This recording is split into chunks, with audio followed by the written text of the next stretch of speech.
from Normandy. This is something new. It's a Silkie, and I've not bought it. It's been given me this morning, and I thought I'd talk about it because it's something that happens to a lot of people I know, and that is the problems of introducing a new bird into an already established and well established, they've been here for 20 years, flock. So it's come from next door. They've got a big problem with their hens. It was a gift, and it doesn't seem to have worked out very well because it's attacked one of their hens. So I don't know, we're going to try it, see how it works out. Andy's already thought of a name for it. What is it? Scott. Scott. Based on a Silk Scott motorcycle. Right, so it's going to be named after a motorcycle.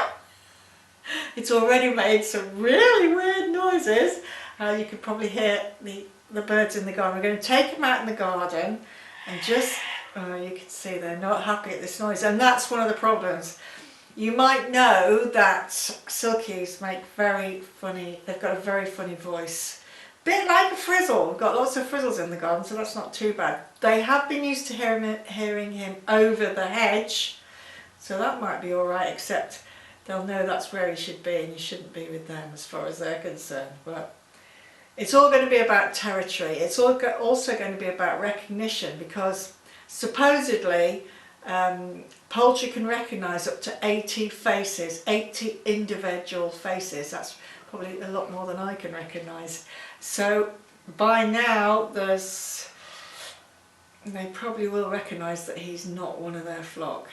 So they could think he's in another flock, another part of the garden, because the ones down here, it's better to introduce him down the bottom of the garden because that's the furthest away from where he's been over the hedge. So hopefully they'll think that he's always been in the garden but up the top, so he could be considered as part of the flock. Can he that? But he's got the most amazing voice. He's been really shouting, so I think I've calmed him down.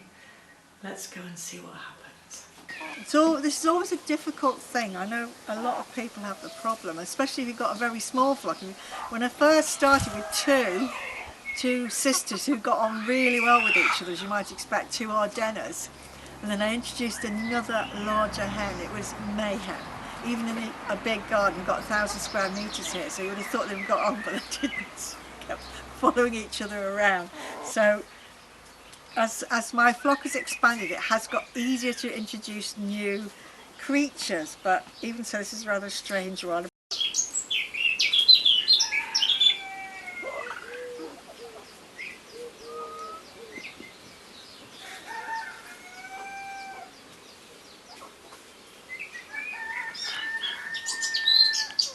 Well, it's got feathers, but they're not feathers in the normal sense. They're actually a downy sort of fluff, a bit like a teddy. Possibly that's the nearest thing I've got to a poodle. I should think, as a pet hen, a pet rooster rather, I think it's rather nice once you've tamed it. It looks lovely. I think they don't do very well in the rain, so I have to look into that. But it's beautiful. I mean, it's beautiful. It's very handsome, aren't you? Just you're a bit worried. So, talking quietly and calmly and just giving a bit of a caress and give him some food later. But what I'm going to do is put him in front of the little house in the garden where we've got a wired area. Put him in there so he can see everybody, they can walk past him and just get used to seeing everybody and then see how it goes. The only problem I've got is thinking he might try and jump over the fence and go back to where he came from. So if he hears her hens, he might try and do that.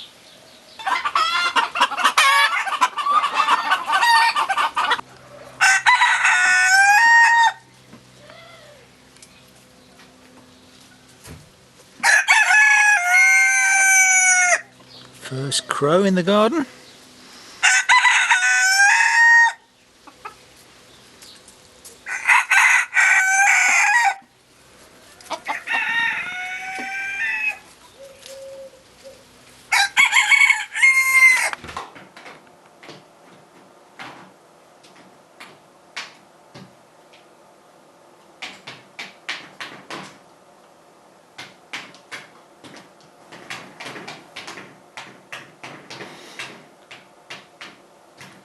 kept him in his box that he came in overnight. I just thought that was a point of a departure for him, that he could feel safe in there.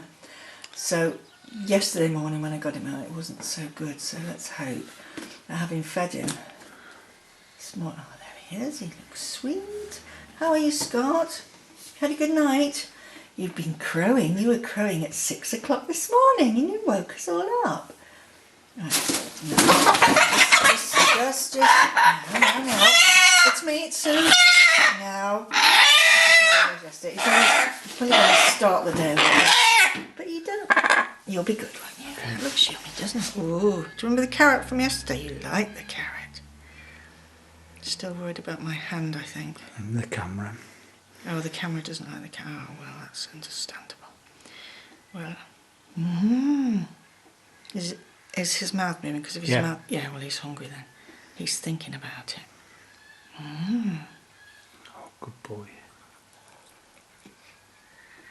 So, it's only baby steps. Each day you're probably going to get something new, so this is new. Hand feeding. Yesterday he hardly ate at all, so this is a real advance. Oh, that looks good. Doesn't that look good? Does your carrot look? Oh, I think we're hungry. Nice. You've not had that before, have you? It's soaked grain, and then I've actually cooked it a little as well to make it even bigger and more juicy. Anyway, don't push it at the start. It's just really good that we've advanced somewhere. We haven't had such a terrible crisis as we did yesterday with the terrible noise. Okay, we'll go outside again, eh? And the thing is, we're putting him in a large run. It's a structure that we built in front of a little studio we've got in the garden, just for us to have tea and eat in, so that the birds couldn't get at us. Because if you put a bird like this, a new bird in particular, in a small cage to the other birds, that would signify that the bird is an inferior. So that doesn't help when he comes out. And he himself might have what's called learned helplessness, which means he feels lower in the pecking order, and you don't want that. That's a real disaster.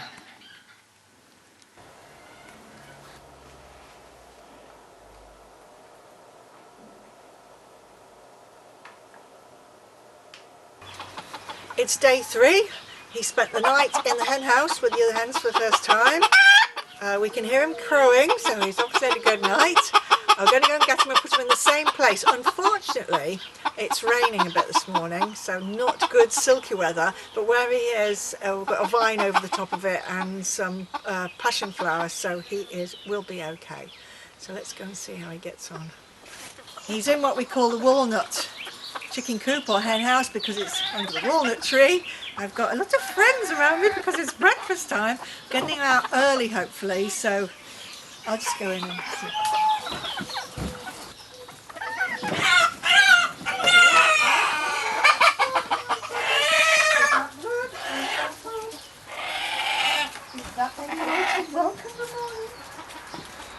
How are you doing?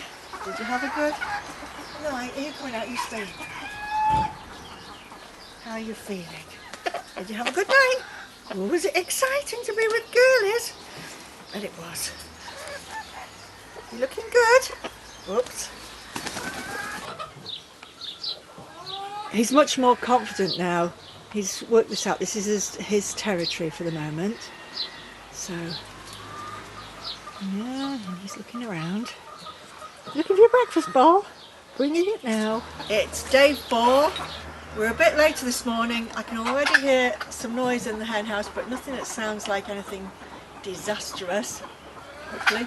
So we'll go and see how he is.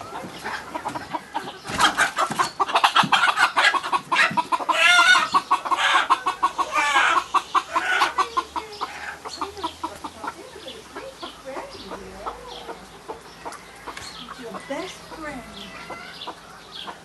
It's his best friend. Yeah, not too bad. Bit squeaky, but not too bad.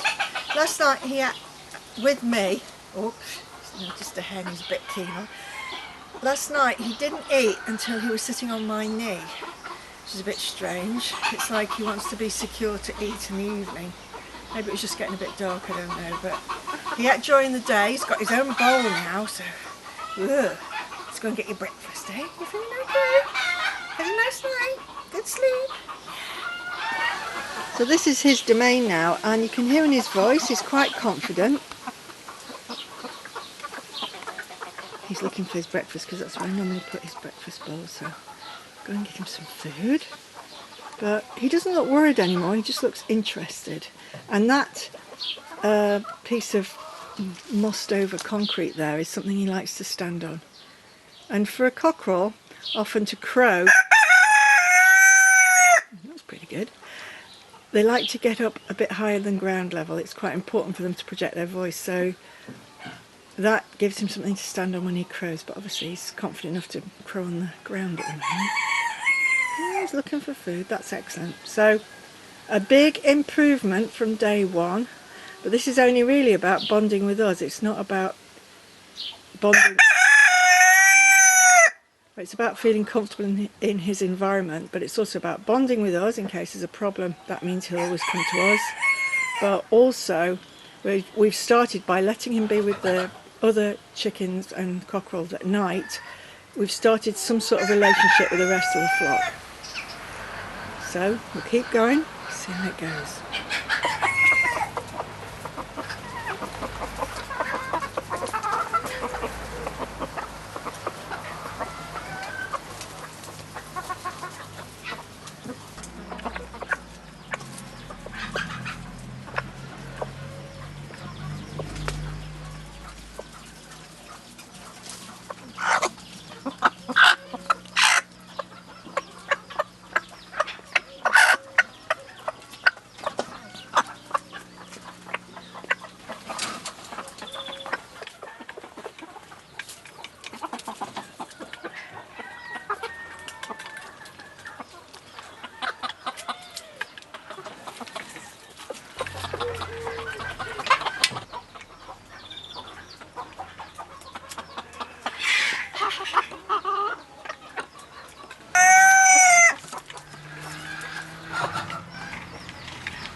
I had arranged that this was going to be the grand introduction, but unfortunately Scott escaped this morning as I opened the door, and so it was a little less formal. Oh, that could be a face-off, but it's going to have to happen anyway. It's ritual. You can see it should be no contact, it should be just a ritual.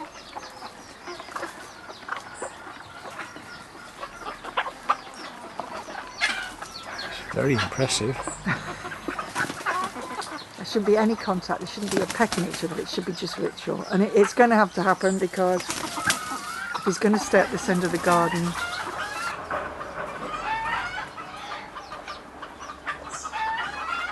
the thing about him is he doesn't actually look like a chicken. Looks a bit rabbity.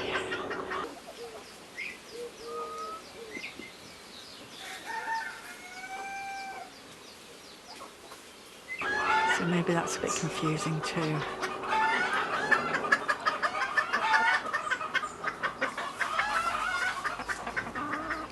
He's a bit frisky. He's also hungry, and that's good because that stops him doing anything silly. Well, too silly. In a way, this helped a lot because it showed us that there were no real major problems other than the initial red alert situation.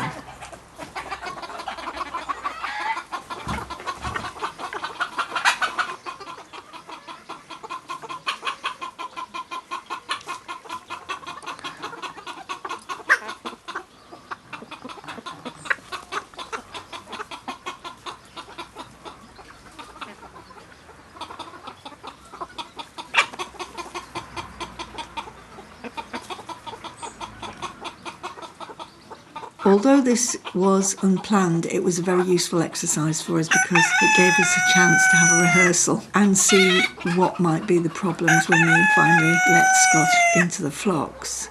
Up here there are a lot of young cockerels, so it was very easy for him to have ritualistic bouts with them and for him to win, which gave him a lot of confidence, as you can see.